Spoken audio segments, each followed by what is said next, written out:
কেউ না দেখুক, দেখে কে? পুলিশের চোখ ফাঁকি দেয়া যায় কি যায় না? কথা বলেন। পুলিশের চোখ ফাঁকি দেয়া যায় না? সিগন্যাল দিয়ে রাখছে পুলিশ, যাবা না, হুট করে গাড়ি টান মারছে, কিছু করার আছে? র্যাবের চোখ ফাঁকি দেয়া যায় কি যায় না? বিমানবন্দরে কাস্টমস অফিসারের চোখ, যারা দেশের বাইরে থেকে আসেন, ইমিগ্রেশন পুলিশরা জিজ্ঞেস করে গোল্ড আছে, গোল্ড কোন দেশ থেকে আসছেন, গোল্ডের বার আছে? তো তাদের চোখ ফাঁকি দিয়ে অনেকে দেশের বাইরে থেকে গোল্ড নিয়ে আসে। কত বড় টাকা আছে না নাই? দেখেন, ওদের চোখ ফাঁকি দেয়া যায়। পরীক্ষার হলে যারা গার্ড দেয়, তারাও যাতে উল্টাপাল্টা করতে না পারে ম্যাজিস্ট্রেটও লাগানো হয়, ঠিক কিনা? ওই ম্যাজিস্ট্রেটেরও চোখ ফাঁকি দেয়া যায় কি যায় না? ফাঁকি দেয়া যায় না শুধু একজনের চোখ। এজন্য আমি সবসময় বলি যে কেউ যেটা দেখে না দেখে কে? কেউ যেটা শোনে না শোনে কে? আপনি যখন যে মুহূর্তে যেভাবে আল্লাহ তাআলাকে ডাক দেন তিনি শুনতে পায়।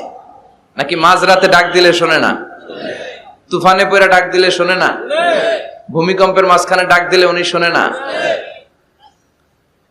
এই বিশাল ৭ আকাশ, ৭টা স্তরের জমিন, এই ৭ স্তরের জমিনের নিচে কোন গোপনতম প্রকোষ্ঠে কোন একটা বক্সের ভিতরে যদি ছোট্ট একটা মাকড়সা বা পিপিলিকা হেঁটে বেড়ায়, আল্লাহ বলেন আমি ৭ আকাশের উপর থেকে, আমার আরশের উপর থেকে ওই পিঁপড়ার পায়ের আওয়াজটাও শুনতে পাই। এজন্য বিপদে পড়লে, মন যখন বিষণ্ণ থাকবে, দুঃখের সময়ে আমরা চাইবো কার কাছে? সব সময় প্রশংসা করব কার? ইযা সাআলতা ফাসআলিল্লাহ ওয়া ইযা ইসতাআনতা ফাসতাইন বিল্লাহ। যখন সাহায্য চাইবে আল্লাহর কাছে চাও, যখন কোনো কিছুর প্রয়োজন হবে আল্লাহর কাছে চাও। বিষ্ণু বলেছেন তোমার পায়ের জুতার ফিতাও যদি ছিঁড়ে যায়, মুচির দোকানে যাওয়ার আগে, জুতা ছিঁড়ে গেছে, মুচির দোকানে তো যেতেই হবে, কিন্তু মুচির দোকানেও যাওয়ার আগে চাইবা কার কাছে? আল্লাহর কাছে। এটা হচ্ছে মুমিনের বিশ্বাস, অগাধ বিশ্বাস থাকবে তার আল্লাহর উপর। যে কোনো পরিস্থিতিতে মুমিন এটা বিশ্বাস করে যে এই ক্রাইসিস থেকে একমাত্র আমাদেরকে উত্তরণ করতে পারেন একটা সত্তা, চিল্লায় বলেন তিনি কে? আল্লাহ। এজন্য সব সময় আমরা তার প্রশংসা করব। আল্লাহর প্রশংসা কি কম কম না বেশি বেশি? বেশি বেশি প্রশংসা করলে খুশি হয় কে? আল্লাহ। লা ইন শাকারতুম লা আযীদান্নাকুম ওয়া লা ইন কাফারতুম ইন্না আযাবি লাশাদীদ। যদি আমার শুকরিয়া করো, আমাকে যদি থ্যাঙ্কস দাও, তাহলে আমি আল্লাহ তোমাকে নেয়ামত যা দিয়েছি আরো বাড়িয়ে দেব। আর এত কিছু দেওয়ার পরেও যদি নাশুকরি করো, তাহলে জেনে রাখো আমার শাস্তি বড় ভয়ানক। আমি আল্লাহ সব সময় ধরি না, ধরলে ছাড়ি না। ধরে ধরে ধরে না, ধরলে আল্লাহ। মনে থাকবে এই কথাগুলো? আল্লাহ ইজ ওয়াচিং মি, মনে রাখবে। অনেকে আমাদেরকে প্রশ্ন করে যে হুজুর আমি 5 ওয়াক্ত নামাজ পড়ি, ইয়াং ছেলেরা, আমি ইয়াংদের কথা বুঝি, ইয়াংরা আমার কথা বুঝে, আমি নিজেই তো ইয়াং, বুঝতে তো হবেই। তো অনেকে আমাকে প্রশ্ন করে যে হুজুর আপনাদের আলোচনাগুলো শুনে আমার জীবনের মোড় পরিবর্তন হয়েছে, কিন্তু এই পর্নোগ্রাফির করাল গ্রাস থেকে আমি নিজেকে বাঁচাতে পারছি না। আমি নামাজও পড়ি, আবার অশ্লীল ভিডিও দেখি। আমি সকালে তওবা করে বিকেলে দেখি, বিকেলে তওবা করে সকালে দেখি। এরকম সমস্যা আমার অনেক যুবক ভাইদের আছে না নাই? তোমাদের যাদের এই সমস্যা, তাদের মোবাইলের ওয়েলকামিং নোটে তুমি লিখে রাখবে আল্লাহ ইজ ওয়াচিং মি, মানে আল্লাহ আমায় দেখছেন। তুমি যেই ল্যাপটপ ইউজ করো, ওই ল্যাপটপের এক পাশে টাইপ করে তুমি লিখে রাখবে আল্লাহ সুবহানাহু ওয়া তাআলা ইজ ওয়াচিং মি। তিনি আমায় দেখছেন, তিনি আমাকে প্রত্যক্ষ করছেন। পৃথিবীর কেউ দেখে না। দরজা বন্ধ করে, লাইট অফ করে, জানালার পর্দা নামিয়ে দিয়ে একা একা লুকিয়ে লুকিয়ে অশ্লীল ভিডিও আমি দেখছি, কেউ দেখে না, দেখে কে? আল্লাহ। এজন্য আল্লাহর ভয়টা মুমিনের অন্তরে সব সময় থাকা চাই। আল্লাহর ভয় যদি কোনো মুমিনের অন্তরে থাকে, সে মুমিন কখনো পথ ভুলে যায় না, ঠিক কি না? যাদের হৃদয়ে আছে আল্লাহর ভয়, তারা কবু পথ ভুলে যায় না। আল্লাহর প্রেম ছাড়া এই দুনিয়ায় কারো কাছে কোনো কিছু চাই না। পড়েন সবাই। যাদের হৃদয়ে আছে আল্লাহর ভয়, তারা কবু পথ ভুলে যায় না। আল্লাহর প্রেম ছাড়া এই দুনিয়ায় কারো কাছে কোনো কিছু চায় না। রাতের আধারে যারা সেজদাতে রয়, দু চোখের শ্রুতে নদী যেন বয়। ছলনার হাতছানি যতই আসুক, পেছনে ফিরেও সে তাকায় না। যাদের হৃদয়ে আছে আল্লাহর ভয়, তারা কবু পথ ভুলে যায় না।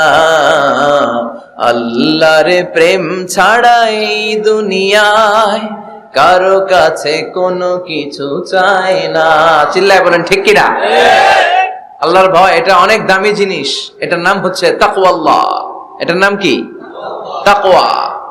ওমরে ফারুক উবাই ইবনে কাব রাদিয়াল্লাহু তাআলা আনহুকে জিজ্ঞেস করলো, ইয়া উবাই, মা হুয়া তাকওয়া? উবাই, তাকওয়া কি?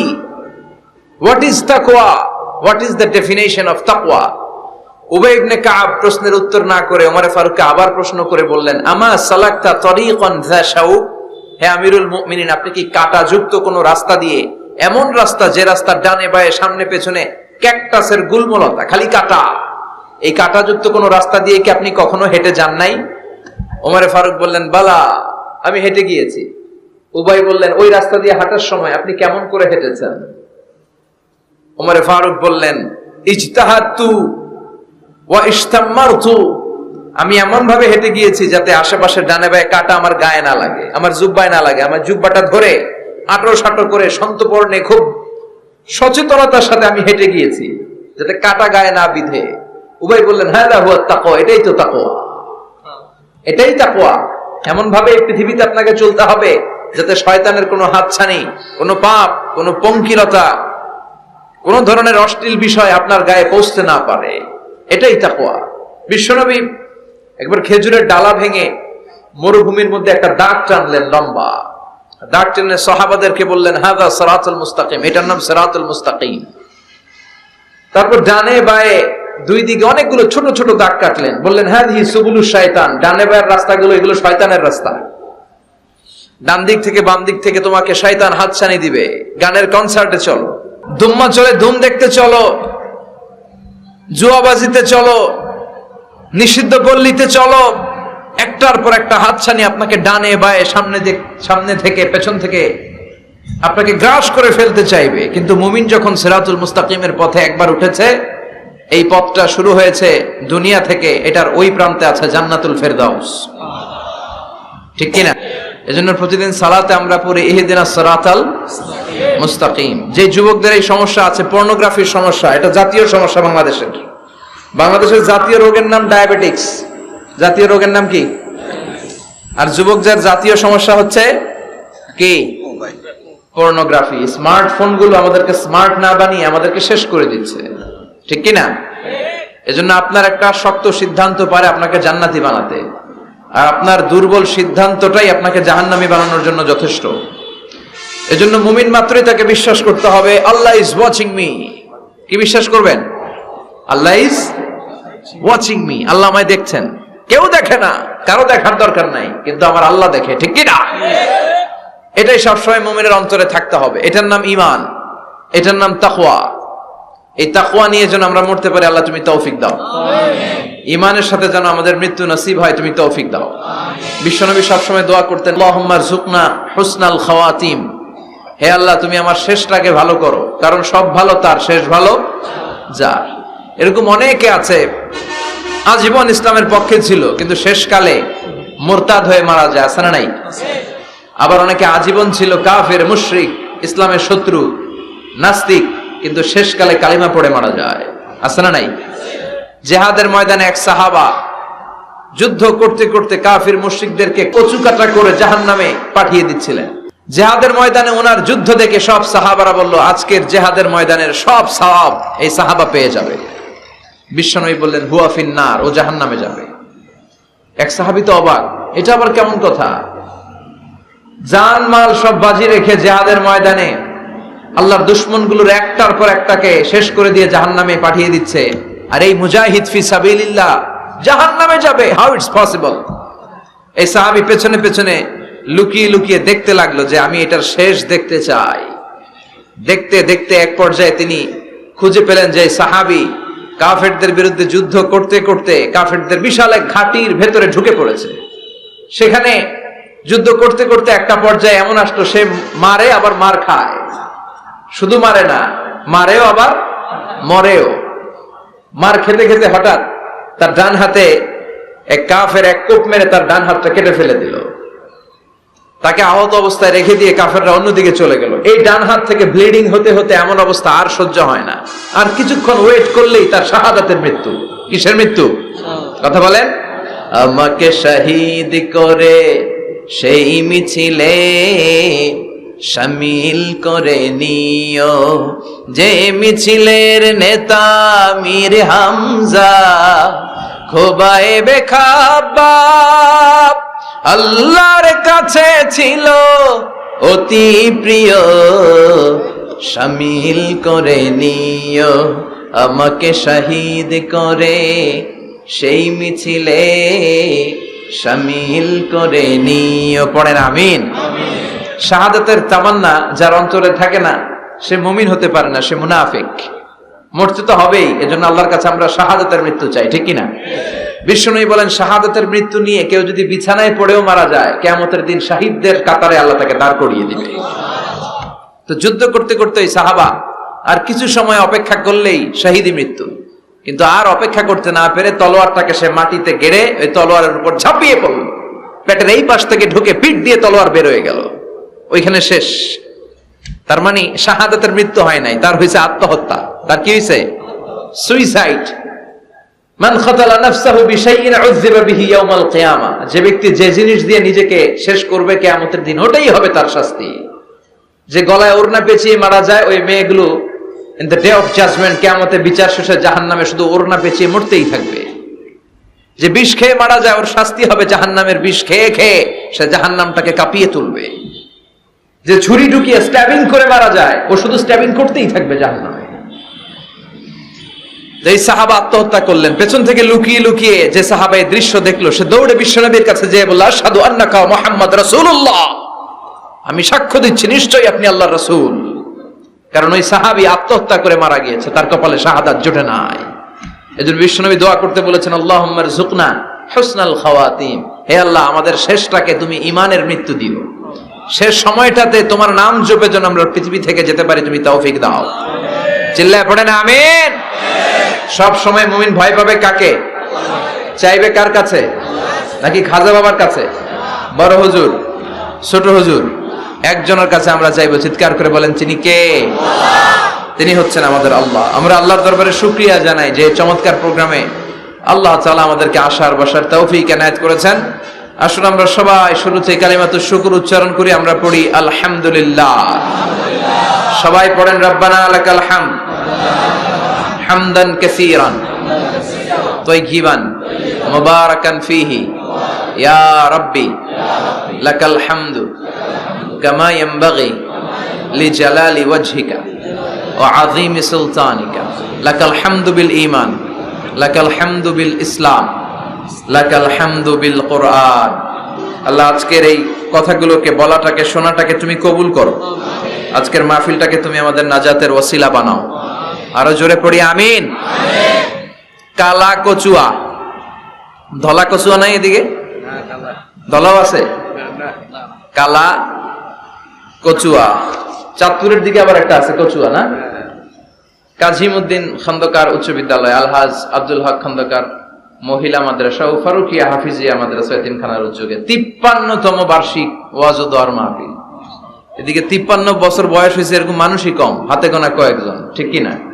53 বছর ধরে এখানে কথা হয়, মাশাআল্লাহ। এই মাহফিলটা কিয়ামত পর্যন্ত এভাবে জারি থাক, আমরা চাই কি চাই না? আল্লাহ তুমি কবুল করো। স্থান হচ্ছে কাজীমউদ্দিন খন্দকার উচ্চ বিদ্যালয় ময়দান। সভাপতি আলহাজ মোহাম্মদ জামাল খন্দকার সাহেব। প্রধান অতিথি অ্যাডভোকেট আব্দুল মতিন খসরু সাহেব। আমাদের মাননীয় এমপি মহোদয়, সংসদ সদস্য কুমিল্লা 5, প্রেসিডিয়াম সদস্য বাংলাদেশ আওয়ামী লীগ ও সাবেক সফল মন্ত্রী আইন, বিচার ও সংসদ বিষয়ক মন্ত্রণালয়। অনেক নাম শুনেছি ওনার, দেখা হয় না। তো আজকে 2 ঘন্টা ধরে নাকি বসে আছে। আমিও আসছি দেরি করে, তারপরে এখানে একটা রেস্টুরেন্টে আমরা ডিনার করলাম। তো সবাই বারবার ফোন করে বলছিল যে এমপি সাহেব কিন্তু বসে আছে। আমি ওনার নাম শুনেছি, উনি খুব ধর্মপ্রাণ একজন মানুষ। অনেকে আছে এই বড় বড় পদগুলো পেলে ইসলামকে ভুলে যায়, এরকম ডাকাত আছে না নাই? কিন্তু আপনাদের এমপি মহোদয় ইসলাম প্রিয়, ধর্মপ্রাণ, ইসলাম সম্পর্কে জানেও বেশি, মানেও বেশি, এবং বিভিন্ন মাহফিলে উনি যান, সেখানে যে দেদারসে বিভিন্ন জায়গায় ফান্ডিং করেন, সেখানে দান খয়রাত করেন। আমি নাম শুনেছি ওনার অনেক। আল্লাহ ওনাকে ইসলামের জন্য তুমি কবুল করো, যতদিন বেঁচে থাকেন ততদিন যেন ইসলামের সৈনিক হিসেবে এই বাংলার জমিনে কাজ করতে পারে, তুমি তৌফিক দাও।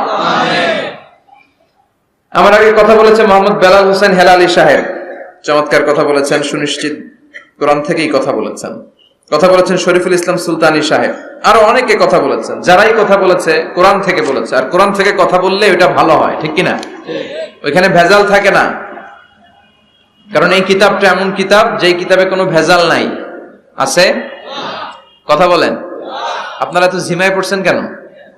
হ্যাঁ, আপনাদের আওয়াজের চেয়ে যে ট্রাক যে যায় ওটার আওয়াজ হতে বেশি। মুমিনের আওয়াজ হতে হবে ইমানের তেজে আওয়াজ, ঠিক কিনা? সবাই মিলে 3টা তাকবীর পড়েন। লিল্লাহি তাকবীর, লিল্লাহি তাকবীর, লিল্লাহি তাকবীর। আল্লাহ আজীবন যেন তোমার নামের বরত্বের ঘোষণা দেই। আমরা সব সময় তাকবীর দেই একজনের নামে, তিনি কে? আমাদের সব স্লোগানে কার নাম থাকে? হিন্দুরা পড়ে जो तो मिटाना चाहे जीवन का तृष्णा सुबह शाम बोल बंदे कृष्णा कृष्णा कृष्णा। ওরা বলে কৃষ্ণা কৃষ্ণা, আমরা বলি जो तो मिटाना चाहे जीवन का जाला सुबह शाम बोल बंदे अल्लाह अल्लाह अल्लाह। ঠিক কি না? আমাদের সব জায়গায় থাকে আল্লাহ আল্লাহ আল্লাহ। আমরা এই আল্লাহর নামে অন্তরে স্থান দিতে চাই। এই অন্তরটা এমন একটা জায়গা, বিশ্বনবী বললেন ইন্না ফিল জাসাদি মুদগা, নিশ্চয় দেহে একটা গোশতের টুকরা আছে, ইযা সালুহাত সালুহাল জাসাদু কুল্লু, দেহের এই গোশতের টুকরাটা যদি ভালো হয়ে যায় পুরো দেহটা ভালো হয়ে যায়। ওয়া ইন ফাসাদাত ফাসাদাল জাসাদু কুল্লু, দেহের এই গোশতের টুকরা যদি পচে যায়, খারাপ হয়ে যায়, পুরো দেহটা খারাপ হয়ে যায়। বিশ্বনবী বললেন আলা ওয়াহিয়াল কলব, জেনে রাখো এই গোশতের টুকরাটার নাম হচ্ছে কলব। সেটার নাম কি? এই যে বাম স্তনের 2 আঙ্গুল নিচে থাকে, এটা এই জায়গায় আল্লাহ সেট করে দিয়েছেন কলব।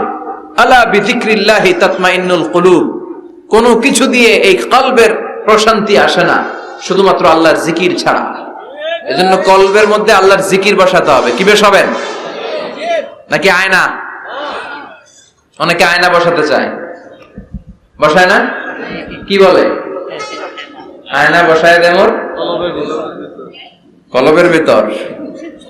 না, আয়না বসাবো না, এই কলবে থাকবে সুবহানাল্লাহ, আলহামদুলিল্লাহ, লা ইলাহা ইল্লাল্লাহ, আল্লাহু আকবার। এই 4টা জিকির সবচেয়ে সেরা জিকির, খেয়াল রাখবেন। দেখেন ইসলাম মানা সহজ, আমরা আজে বাজে জায়গায় যে আজে বাজে লোকদের কথা শুনে আমরা ভুল তথ্য পেয়েছিলাম এতদিন। ইসলাম মানাটা সহজ, একেবারে নিরেট, সোজা সাপটা, গোজামিল নাই। আল্লাহর কথা আর আল্লাহ রাসূলের কথায় কোনো গোজামিল থাকে না। সুবহানাল্লাহ, আলহামদুলিল্লাহ, লা ইলাহা ইল্লাল্লাহ, আল্লাহু আকবার। পড়েন সুবহানাল্লাহ, আলহামদুলিল্লাহ, লা ইলাহা ইল্লাল্লাহ, আল্লাহু আকবার। এই 4টা তাসবিহ হচ্ছে, 4টা জিকির হচ্ছে শ্রেষ্ঠ জিকির। শ্রেষ্ঠ তো শ্রেষ্ঠই তো পাইছেন, আর এদিক ওদিক তাকান কেন? পড়েন ইচ্ছে মতো, ইচ্ছে মতো পড়েন, ইচ্ছে মতো পড়েন। এই 4টা জিকির একসাথে মিলিয়েও পড়া যায়, আলাদা করেও পড়া যায়। আবার বিশ্বনবী বললেন মিজানের পাল্লা ভারী করতে চাও, ফাআম্মা মান সাকুলাত মাওয়াজিনুহু ফাহুয়া ফি আইশাতির রাদিয়া, মিজানের পাল্লা যারা ভারী করতে চাও তারা 2টা জিকির করবা, সুবহানাল্লাহি ওয়া বিহামদিহি সুবহানাল্লাহিল আযীম। এই 2টা শব্দ কালিমাতান হাবিবাতান ইলার রহমান, আল্লাহর কাছে খুব প্রিয়, সাকিলাতানি ফিল লিসান, এই জিহ্বার মধ্যে এই শব্দ 2টা উচ্চারণে খুব সহজ, খুব পাতলা। সাকিলাতানি ফিল মিজান, কিন্তু এই শব্দ 2টা মিজানের পাল্লায় রেখে দিলে অনেক ওজন হয়ে যাবে। সুবহানাল্লাহি বিহামদিহি সুবহানাল্লাহিল আযীম। পড়তে রাজি আছেন তো? প্রত্যেক ফরজ সালাতের পরে আয়াতুল কুরসি পড়বেন। কি পড়বেন? মুখস্থ আছে না? এটা পড়ে ফু দিলে কোন জিন পড়ি ব্ল্যাক ম্যাজিক কোনো কিছু আপনারা ধরতে পারবে না। বিষ্ণু বলেন, মান ক্বারা আয়াতাল কুরসি দুবুরা কুল্লি সালাতিন মাকতুবা লাম ইয়ামনাহু মিন দুখুলিল জান্নাতি ইল্লাল মাউত। প্রত্যেক ফরজ সালাতের পরে কেউ যদি আয়াতুল কুরসি পড়ে তার জান্নাতে ঢোকার ব্যাপারে আর কোনো বাধা নিষেধ থাকে না। একটা জিনিস ছাড়া, সুবহানাল্লাহ, আরেকটু পরে কথা, একটা জিনিস ছাড়া, ইল্লাল মাউত, সেটা হচ্ছে মৃত্যু। লোকটা মরে না তাই জান্নাতে যায় না, মরলেই জান্নাতে। এবার সুবহানাল্লাহ। তাহলে প্রত্যেক ফরজ সালাতের পরে আয়াতুল কুরসি দরকার আছে না নাই? প্রত্যেক ফরজ সালাতের পরে সালাম ফিরিয়ে আওয়াজ করে পড়বেন আল্লাহু আকবার। 3 বার পড়বেন আস্তাগফিরুল্লাহ আস্তাগফিরুল্লাহ আস্তাগফিরুল্লাহ। সুবহানাল্লাহ 33 বার, আলহামদুলিল্লাহ 33 বার, আল্লাহু আকবার 34 বার। অথবা শেষে 3টা 33 বার পড়ে মিলাবেন লা ইলাহা ইল্লাল্লাহু ওয়াহদা লা শারীকা লাহুল মুলকু ওয়া লাহুল হামদু ওয়া হুয়া আলা কুল্লি শাইইন কাদির। আরেক বর্ণনা একটু বাড়ানো হয়েছে, ইউহয়ী ওয়া ইউমীত ওয়া হুয়া আলা কুল্লি শাইইন কাদির। এগুলো পড়ে না, কোত্থেকে কি হাবিজাবি পড়ে ঈমান নষ্ট করে। এজন্য মুমিন হবে, মুমিন they work smart, they don't work hard. মুমিন স্মার্টলি কাজ করে, মুমিন কষ্ট করে কাজ করে না। সুবহানাল্লাহ কইবেন না? মুমিন সুযোগ খোঁজে, মুমিন কাজ করে smartly. They don't work hard, they work smart. They work smart, তারা স্মার্টলি কাজ করে। আপনারা জানেন কাবা ঘরের 4টা কর্নার আছে। একটা কর্নারের নাম হচ্ছে রুকনুল হাজারিল আসওয়াদ, এটার নাম হচ্ছে ব্ল্যাক স্টোন কর্নার, যেখানে হাজরা আসওয়াদের পাথর আছে। এই পাথরটাতে চুমু দিলে জীবনের গুনাহ সব মাফ করে দেয় কে? আল্লাহ। এটা জান্নাতি পাথর। কিয়ামতের দিন এই পাথরকে আল্লাহ একটা জিহ্বা দিবে, ঠোঁট দিবে, 2টা চোখ দিবে। আর কিয়ামতের দিন আল্লাহর সামনে দাঁড়িয়ে এসে সাক্ষ্য দিবে যে আল্লাহ তোমার এই বান্দা আমারে চুমু দিয়েছিল, এ দিয়েছিল, এ দিয়েছিল, এদের সবাইকে মাফ করে দাও। আল্লাহ। তাই হাজরা আসওয়াদের কর্নার আর কাবা ঘরের যে স্বর্ণ দিয়ে খচিত দরজা, এই হাজরা আসওয়াদের কর্নার আর দরজার মাঝখানে ছোট্ট একটু জায়গা, এটারে আরবিতে বলে মুলতাসাম। আমার সাথে সাথে পড়েন, এটারে আরবিতে কি বলে? ইলতাজামা ইয়ালতাজিমু ইলতিজামান। মুলতাজিম, মুলতাজাম মানে হচ্ছে যেটার সাথে লেগে থাকা হয় সব সময়। সাহাবারা এই জায়গাটার সাথে লেগে থাকতেন, পেট লাগিয়ে, গাল লাগিয়ে, চোখ লাগিয়ে, মুখ লাগিয়ে কাঁদতেন আর দোয়া করতেন। আর এই জায়গায় পেট লাগিয়ে, শরীর লাগিয়ে দোয়া করলে ওই দোয়া আল্লাহ ফিরিয়ে দেয় না। কিন্তু ওই জায়গায় দোয়া করার চান্সও এত সহজে পাওয়া যায় না, ধাক্কা ধাক্কি যুদ্ধ করতে হবে আপনাদের। তো এক মাওলানা চান্স পাইছে ওইখানে, অনেক ধাক্কা ধাক্কি করে খাইয়া দেয়া শক্তি কইরা ধাক্কা ধাক্কি, পাকিস্তানি পাঠানি যেগুলো আছে 8-10টা পাঠান একসাথে দাঁড়ালে ওগুলার জ্বালায় কিছুই করা যায় না। এইভাবে তাকাইতে হয় ওদের দিকে, তাকাইলে তার টুপি পরে যাবে পিছনে, ইয়া উঁচু। তো মাওলানা অনেক ধাক্কা ধাক্কি করে কোন রকম ওই মুলতাজামে হাত লাগাইতে পারছে। এখন আবার তো আরেক ধাক্কায় ওই যে চলে যাবে, কোনো হিসাব নাই। তো সেইখানে দাঁড়াই আল্লাহর কাছে দোয়া করছে, যেহেতু এই জায়গায় দোয়া করলেই আল্লাহ কবুল করে, এখন কয়টা চাবে আল্লাহর কাছে, সময় তো নাই। সে ওখানে হাত লাগিয়ে দোয়া করতেছে, আল্লাহ একটাই দোয়া, জীবনে যত দোয়া করছিলাম আর করবো সব দোয়া তুমি কবুল করে নিও। যত দোয়া জীবনে করছি আর মরার আগের দিন পর্যন্ত যত দোয়া আমি করব, এই দোয়াগুলো কবুল কইরো, এই একটাই চাওয়া, আর কিছু চাইলাম না তোমার কাছে। তো কিছু বাকি রাখছে? কথা বলেন।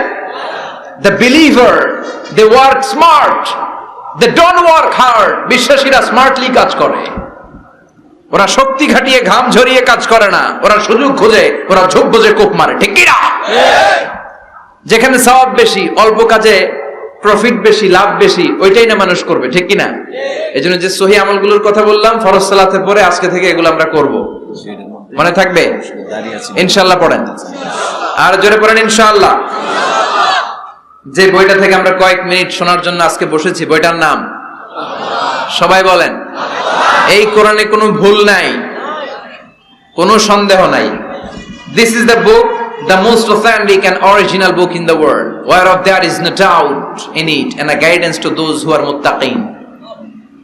আল্লাহ বললেন, যালিকাল কিতাব লা রাইবা ফি হুদাল লিল মুত্তাকিন। এমন বই যেটাতে সন্দেহের অবকাশ নেই, মুত্তাকিনদের জন্য গাইডলাইন। আবার রব্বুল আলামিন বলেন, কিতাবুন আনজালনাহু ইলাইকা লিতুখরিজান নাস মিনাল যুলুমাতি ইলান নূর। ও Muhammad, I've revealed this holy and sacred book unto you in order to lead the mankind out of darkness into the light. ও নবী, অনেকগুলো অন্ধকার থেকে একটা আলোর মশালের দিকে নিয়ে যাওয়ার জন্য আমি কোরআন নাজিল করেছি। বামপন্থীদেরকে ডানপন্থী বানানোর জন্য আমি কোরআন নাজিল করেছি। জাহান্নামীগুলারে জান্নাতি বানাতে আমি কোরআন নাজিল করেছি। সুবহানাল্লাহ পড়েন। ওই কোরআন থেকে আজকে আমরা কথা শুনবো, পড়েন ইনশাআল্লাহ। আমি আপনাদের খেদমতে আল কোরআন আল কারীমের 30তম পারার 112তম সূরা, খুব ছোট্ট একটি সূরা, সাইজে ছোট্ট হলেও ফজিলতের শেষ নাই।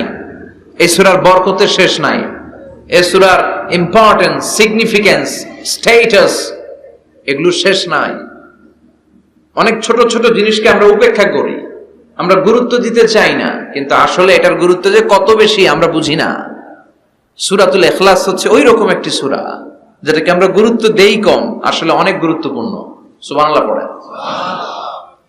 এমন একটা সূরা যে সূরাটা সবার মুখস্থ আছে। মুখস্থ নাই কার কার একটু হাত তোলেন। সবার মুখস্থ আছে না? আলহামদুলিল্লাহ পড়েন। তো এই সূরাটা থেকে কিছু কথা আজকে আমরা শুনবো, শিখবো, জানবো আমলের নিয়তে। নিয়ত খালেস করেন। ইন্নামাল আ'মালু বিন্নিয়াত। সব কাজের প্রতিফল দেয়া হবে নিয়তের উপর বেস করে, বেসড অন ইউর ইন্টেনশন।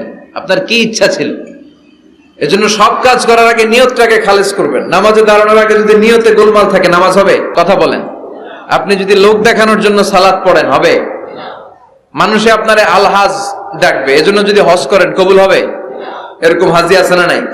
আলহাজ না ডাকলে চাইতে হবে, আছে না নাই? তো আপনি চেতেন কেন? আপনি কি আলহাজ শোনার জন্য হজ করছেন? হজ করেছি কার জন্য? আতিমুল হাজ্জা ওয়াল উমরাতা লিল্লাহ। আল্লাহ শব্দ চুজিংটা দেখছেন? আল্লাহ রুচি দেখেছেন? লিল্লাহ, আল্লাহ যোগ করে দিয়েছে আতিমুল হাজ্জা ওয়াল উমরাতা লিল্লাহ। হজ এবং উমরা করবে শুধুমাত্র একজনকে খুশি করার জন্য, তিনি কে? এটার নাম ইখলাস। সবকিছু আল্লাহর জন্য করতে চাওয়া, এটার আরবি নাম হচ্ছে ইখলাস। আরবি নাম কি? আরে ইখলাস নামে আল্লাহ কোরআন একটা সূরায় দিয়ে দিয়েছে। সুবহানাল্লাহ। কোরআনে যত সূরা আল্লাহ দিয়েছে প্রত্যেকটা সূরার নাম কোরআনের ওই সূরার ভেতরকার কোনো আয়াত থেকে বা শব্দ থেকে নেওয়া হয়েছে, কিন্তু এই সূরাটা এই সূরার ভেতরকার কোনো শব্দ থেকে এটার নামকরণ হয় নাই। সূরাতুল ইখলাসের ভিতরে আল ইখলাস শব্দটা আছে, এটা একটা সূরা। আর একটা সূরা আছে যেই সূরার নামকরণ ওই সূরার কোনো শব্দ থেকে নেওয়া হয় নাই, সেটা হচ্ছে সূরাতুল ফাতিহা। আল ফাতিহা শব্দটা সূরা ফাতিহার 7 আয়াতের কোথাও আছে? সূরাতুল ইখলাস আন্তরিকতার সূরা, দ্য সূরা অফ সিনসিয়ারিটি। তো এজন্য শুরুতে নিয়ত খালেস করে নেন যে যা আজকে আমরা শুনবো আমলের নিয়তে। ইনশাআল্লাহ পড়েন। আল্লাহ তুমি কবুল করো। তবে আমি যখন বক্তৃতা করি আমি মনে করি যে আমি ক্লাস নিচ্ছি, এবং আমাকে অনেকে মেসেজ করে যে, আমাকে আমার ফেসবুক পেজে অনেকে মেসেজ করে যে হুজুর আমি আপনার তাফসীর ক্লাসের একজন ছাত্র। আমার বুকটা ভরে যায়, আমার খুব আনন্দ হয় তখন যে আমি আপনার তাফসীর ক্লাসের এক ছাত্রী, আমি আপনার তাফসীর ক্লাসের এক ছাত্র। তো এটা একটা ক্লাস, এজন্য আপনাদেরকে কিছু জিজ্ঞেস করলে আপনারা আওয়াজ করে উত্তর দিবেন। সূরাটার নাম হচ্ছে সূরাতুল ইখলাস। কি নাম? সূরাতুল ইখলাস। এই সূরার আয়াত সংখ্যা 4টি। চিল্লায় বলেন কয়টি? 4টি। এই সূরাটা মাক্কি সূরা। কি সূরা? কোরআনের সূরাগুলো দুই ভাগে বিভক্ত, একটা মাক্কি আর একটা মাদানী। এটা কি সূরা? সবাই বলেন। এটা কোরআনের 112তম সূরা। এই সূরায় মোট শব্দ আছে 15টা, অক্ষর আছে 47টা। আলহামদুলিল্লাহ পড়েন। সূরাটার নাম হচ্ছে সূরাতুল ইখলাস। সূরাতুল ইখলাসে শুধু এই সূরার নাম নয়, আরো অনেকগুলো নাম পাওয়া যায় এই সূরার। তন্মধ্যে একটি নাম হচ্ছে সূরাতুত তাওহীদ। সূরাতুল ইখলাসের অপর আরেকটি নাম হচ্ছে সূরাতুত তাওহীদেরই মুর্শিদ আমার মুহাম্মাদের নাম বলো, মুহাম্মাদের নাম।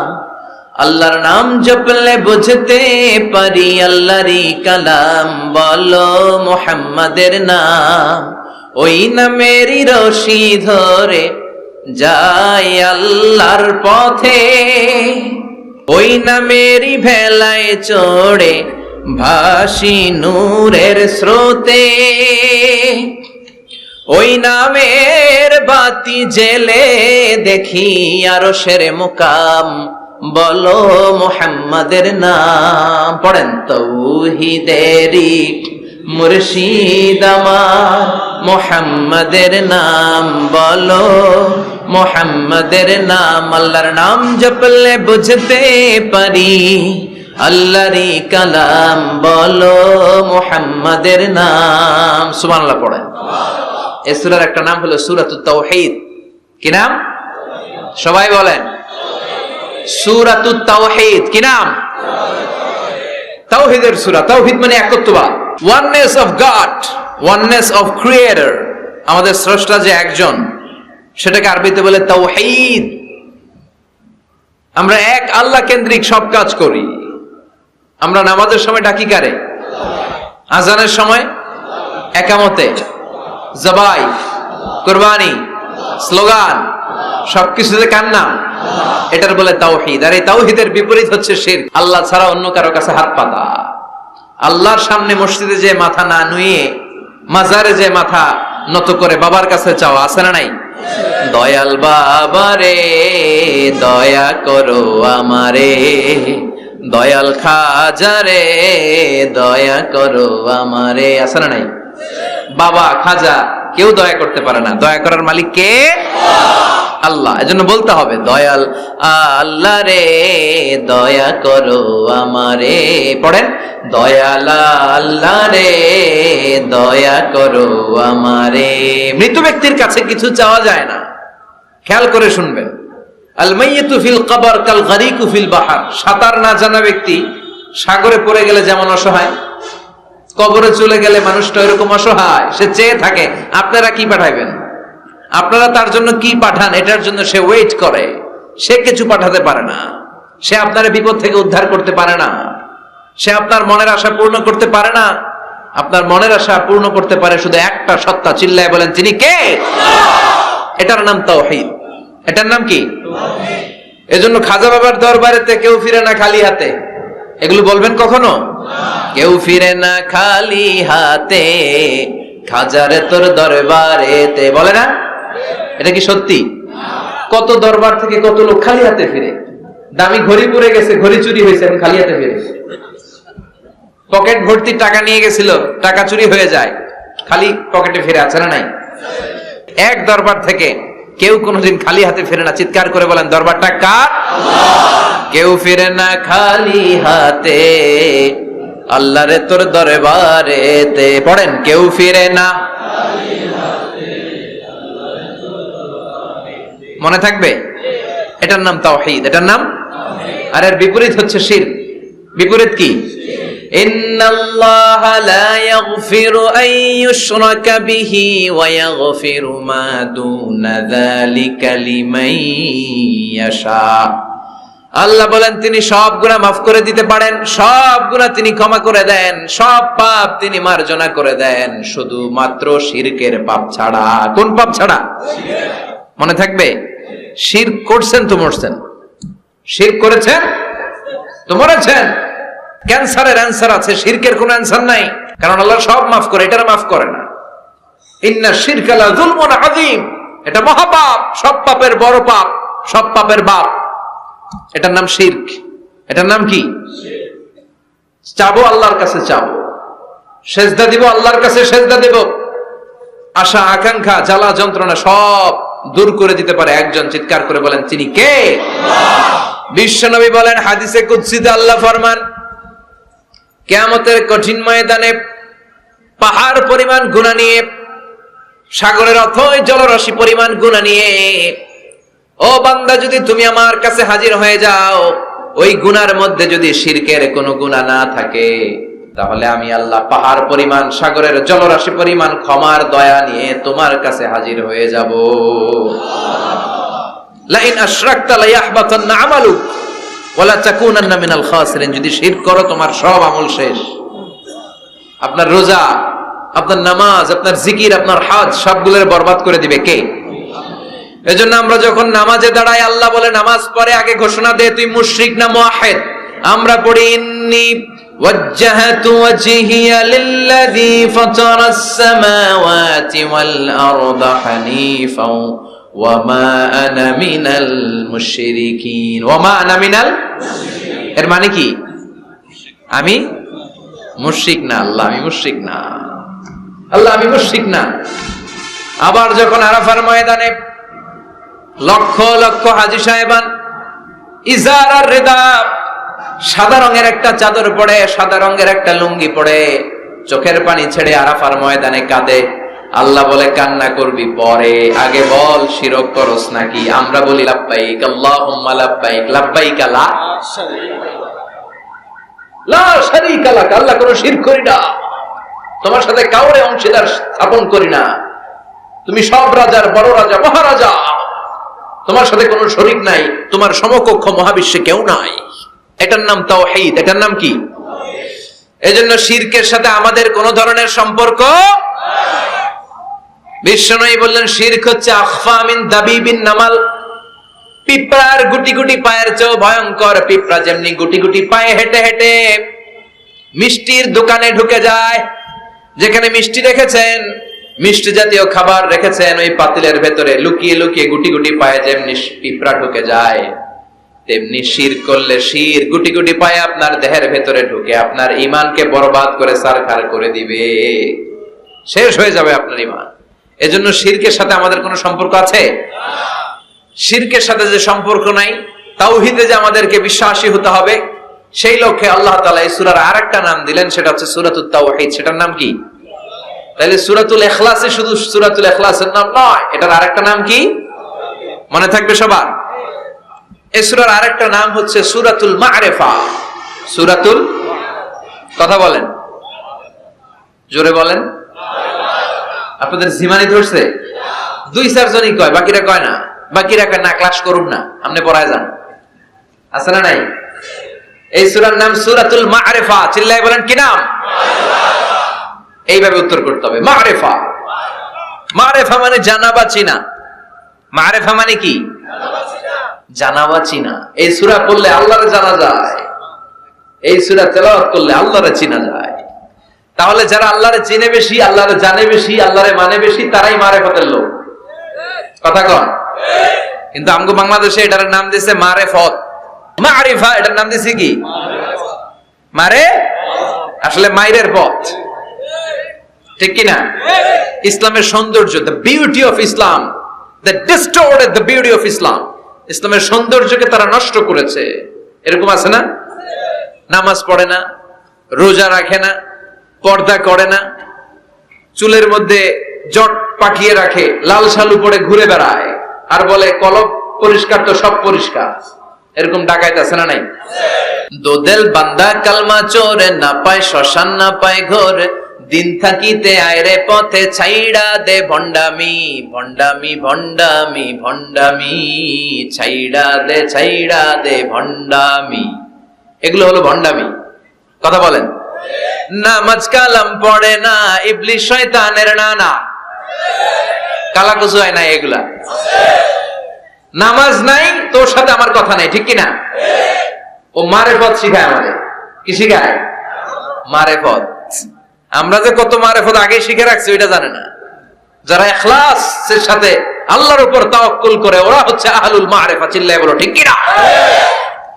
নামাজ রোজা করে না, ইবলিস শয়তানের নানা, ধর্মের একখান খুঁটি ধইরা কয়দিন করবা হয়রানি, ভণ্ডামি ভণ্ডামি ভণ্ডামি, ছাইড়া দে ভণ্ডামি। এরকম ভণ্ড আছে না নাই? এদের সাথে ইসলামের কোন সম্পর্ক? এই সূরার নাম সূরাতুল মা'রিফা। এই সূরা পড়লে আল্লাহরে জানা যায়, আল্লাহরে চেনা যায়, ঠিক কিনা? তাহলে শিখলেন এই সূরার একটা নাম সূরাতুত তাওহীদ, আরেক নাম সূরাতুল মা'রিফা। এই সূরার আরেকটা নাম সূরাতুস সামাদ। সূরাতুস সামাদ, কারণ এই সূরার ভিতরে সামাদ শব্দটা আছে না নাই? সামাদ কার নাম? কথা বলেন। আল্লাহর নাম। সামাদ মানে হচ্ছে অমুখাপেক্ষী, যিনি কারো কাছে চায় না, সবাই তার কাছে চায়। তিনি কে? তিনি আল্লাহ। এটার নাম সূরাতুস সামাদ। সমাদ মানে অমুখাপেক্ষী। সমাদের বিপরীত শব্দ হচ্ছে সানাম। সমাদের বিপরীত কি? সানাম মানে মূর্তি। সানাম মানে মূর্তি। জাহেলি যুগে বিশ্বনবীর কাছে যখন সর্বপ্রথম তাওহীদের দাওয়াত আসলো, ওই সময়ে একটা লোক মূর্তির পূজা করত, মূর্তিটারে খুব দেখভাল করত, যত্ন করত, আদর সোহাগ করত, আর রাত্রিবেলা এটার সামনে মিষ্টি দই হালুয়া সিরা রাইখা কেঁদে কেঁদে মনের জ্বালার কথা মূর্তির কাছে কইত। সে ভাবতো এটাই আমার বড় খোদা। সে কি ভাবতো? এটাই আমার, এটারে বললেই এটাই আমার বিপদ থেকে মুক্তি দিবে, আমাকে পরিত্রাণ দিবে, আমাকে সেভ করবে এটা। এভাবে সে আল্লাহকে বাদ দিয়ে মূর্তির ইবাদত করত, মূর্তিকে খুব যত্ন করত। একদিন কোন এক কাজে মূর্তিটাকে রেখে সে ঘরের বাইরে গেল, এক পাশে গেল। কাজ শেষে এসে দেখে তার এই মূর্তির গায়ে পানি। মূর্তিটাকে দেখতে মনে হচ্ছে যে কে যেন গোসল করায় গেছে, পানি। তো সে ভাবলো যেহেতু আমার খোদার গায়ে পানি, এটা নিশ্চয়ই ভালো পানি হবে। He thought it is the water of mercy and blessings. সে ভাবলো it could be the water of rahma. এটা মনে হয় রহমতের পানি হবে, যেহেতু খোদার গায়ে পানি। তো রহমতের গায়ে পানি শুকিয়ে যাওয়ার আগে খেয়ে ফেলি, তাহলে সব রহমত ঢুকবে কই? পেটে। When he thought it is the water of rahma, water of mercy and blessings, he started to suck it with his tongue. সে জিহ্বা দিয়ে চাটতে শুরু করছে, চেটে চেটে সব রহমত নিয়ে নিচ্ছে পেটে। When he started to suck it, he found the taste is little bit bitter. The taste is weird. জিহ্বা দিয়ে যখন চাটতে শুরু করছে, তখন সে পেল যে এটার স্বাদটা কেমন যেন কটা কটা লাগে, লবণাক্ত, একটু টক টক, হাজমুলার মতো লাগে। কিসের মতো? কিরে এরকম লাগে কেন? If it is the water of mercy, it should be sweeter. এটা যদি রহমতের পানি হয়, এটা সুইট হবে, মিষ্টি হবে। এটা টক লাগে কেন, কটা লাগে কেন, ঘটনা কি? খুঁজতে লাগলো ডানে বায়ে। খুঁজতে খুঁজতে দেখে ঘরের পাশে দুইটা খ্যাকশিয়া। অনেকে এই বর্ণনাটা দিতে যে কুকুরের কথা বলে, কিন্তু হাদিসে এসেছে খ্যাকশিয়া, সালাবান, দুইটা খ্যাকশিয়া। দেখতো যে একটা খ্যাকশিয়াল এখনো পা উঁচু করে রাখছে, মাঝখান থেকে রহমতের পানি এখনো কিছু পড়ছে, just dropping the water of রাহমা, এখনো পড়তেছে টপ টপ। বোঝা যায় না? বোঝা যায়। টনক নড়েছে তার, তার ঘুমন্ত বিবেক এবার জেগেছে। এবার সে চিন্তা করলো, হায় হায়, এতক্ষণ ভাবছি রহমতের পানি, এখন দেখি কুত্তার মুত, এখন দেখি খ্যাকশিয়ালের পেশাব। সর্বনাশ, কি করলাম এতটা বছর, এত টাকা, এত পয়সা, এত আদর সোহাগ যত্ন এটারে দিলাম, কি দিল তার বিনিময়ে সে আমাকে? যে একটা খ্যাকশিয়ালের পেশাব থেকে, কুকুরের পেশাব থেকে নিজের বাঁচাতে পারে না, সে জাহান্নামের আগুন থেকে কিয়ামতের দিন আমারে কেমনে বাঁচাবে? রাগের চোটে খোদারে ধরে দিছে আসা। খোদারে ধরে কি করছে? এক আসারে খোদার হাত পাও নাই, ভাঙ্গা খোদারে নিয়া দৌড়ে দৌড়ে বিশ্বনবীর কাছে এসেছে। এসে বলল, আব্দুল্লাহর বেটা মোহাম্মদ, এতদিন ভাবছি এটা খোদা, এখন দেখি হুদা। হুদা হুদা এটার পিছনে ঘুরছি, এটার কোনো পাওয়ার নাই, সব পাওয়ার আছে একজনের। চিল্লায় বলো, তিনি কে? ঝিনুকের ভেতর লুকিয়ে থাকে যেমন মতি, ঝিনুকের ভেতর লুকিয়ে থাকে যেমন মতি, কালমা শাহাদাতে আছে আল্লাহর জ্যোতি, কালমা শাহাদাতে আছে আল্লাহর জ্যোতি। পড়েন পড়েন। ঝিনুকের ভেতর লুকিয়ে থাকে যেমন মতি, ঝিনুকের ভেতর লুকিয়ে থাকে যেমন মতি, কালমা শাহাদাতে আছে আল্লাহর জ্যোতি, কালমা শাহাদাতে আছে আল্লাহর জ্যোতি। সুবহানাল্লাহ পড়েন। এসে বলে, আব্দুল্লাহর বেটা মোহাম্মদ, ভাবছিলাম খোদা, এখন দেখি হুদা, আর এটারে ডাকতে চাই না, তুমি আমারে পড়ায় দাও লা ইলাহা মুহাম্মাদুর রাসূলুল্লাহ। কালিমা পড়ে মুসলমান হয়ে গিয়েছে। সুবহানাল্লাহ পড়েন। এজন্য এই সূরার একটা নাম হচ্ছে সূরাতুস সামাদ। তাহলে পাইলাম সূরাতুত তাওহীদ, পাইলাম সূরাতুল মারিফা, পাইলাম সূরাতুস। সুবহানাল্লাহ পড়েন। এই সূরাটা বিশ্বনবী সাল্লাল্লাহু আলাইহি ওয়াসাল্লাম প্রতিদিন ফজরের নামাজের সুন্নাত যে 2 রাকাত, ফজরের সালাতের সুন্নাত 2 রাকাত পড়ি না আমরা, 2 রাকাতে বিশ্বনবী পড়তেন। মাগরিবের 2 রাকাত সুন্নাতের মধ্যে এই সূরাটা পড়তেন। বেতেরের 3 রাকাতের শেষ রাকাতে বিশ্বনবী সূরাতুল ইখলাসটা পড়তেন। আবার তাওয়াফ করার পরে যারা হজ উমরা করছেন তাওয়াফ করা লাগে না? কয়টা? 7টা। 7টা তাওয়াফে একটা তাওয়াফ হয়। 7টা রাউন্ড দিলে, টার্ন দিলে 7 টার্নস মেক এ তাওয়াফ। 7টা টার্ন দিবেন আপনি, তখন একটা তাওয়াফ হয়। এই ইবাদতটা শুধু মক্কাতুল মুকাররমাতে করা যায়, আর পৃথিবীর কোথাও করা যায়? তাওয়াফ প্রতিদিন 120টা রহমত নাজিল হয় কাবা ঘরে। সিত্তুন আলী তাইফিন, 60টা তাওয়াফকারীদের জন্য। আর বাঈন আলিল মুসাল্লিন, 40টা যারা কাবা ঘরে নামাজ পড়ে তাদের জন্য।